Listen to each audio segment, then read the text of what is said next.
This is the 7.1 independent practice. We're on page 178, and I'll remind you that we're going through 16. We don't have to do every problem. We have to do most of them, just not number 17. Number 13 reads, communicate mathematical ideas.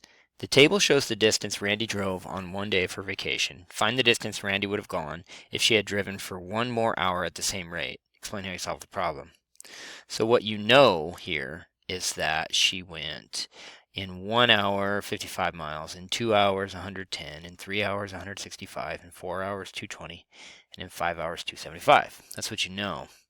What is it actually asking? There's no missing information here. Carefully it says, if you read carefully, it says find the distance Ratty would have gone if she had driven for one more hour.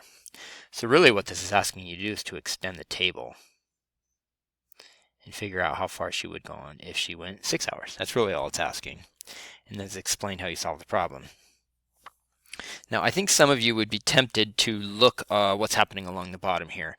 What's happening from 55 to 110 to 165 to 220. I think some of you would be tempted to just say, aren't you just adding 55? And you really are.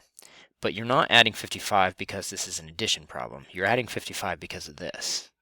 This right here is called a unit rate, and this is going to be part of our answer. The first thing you need to do is find the unit rate. It says explain how you solve the problem. The first thing is to find the unit rate.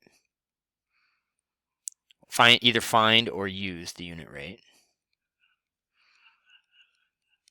And in this case, it's given to you, which is 55 miles per hour.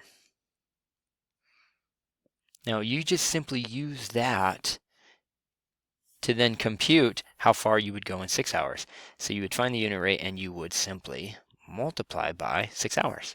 That's how you're going to get this missing information right here. That's the easiest way to get it. So go ahead and solve that, write an explanation, and then you are ready to move on to numbers 14 and 15.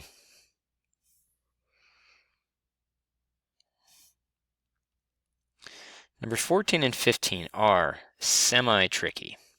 They're not too bad. Really the reason they're tricky is because it's a strange comparison they're making here. So we're going to use the table on the right. We're going to use the graph on the right to answer number 14 and 15.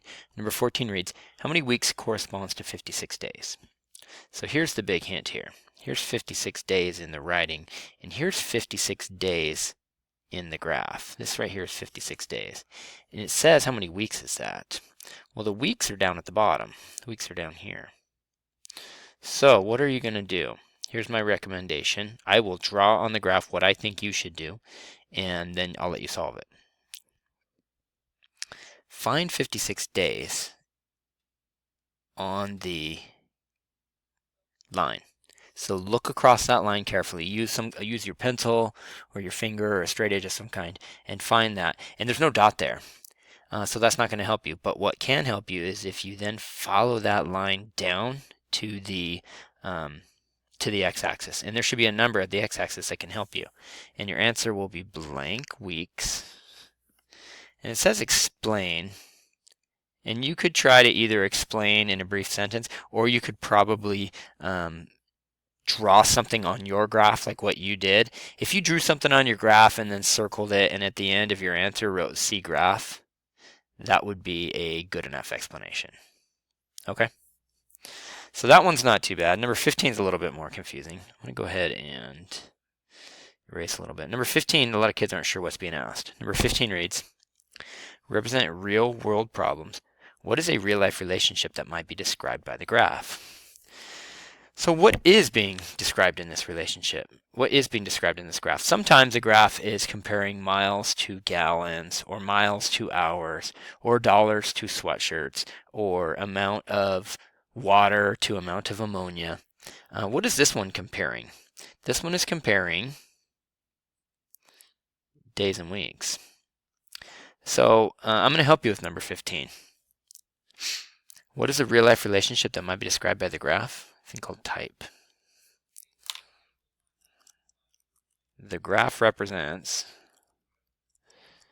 the number of days in any given number of. I think you should at least have to write one word on your own. Not too hard. I think you could do that. The graph represents the number of days in any given number of blanks. Alrighty. We are going to stop this video, and we're going to have one more video for number 16 because number 16 is fairly time consuming.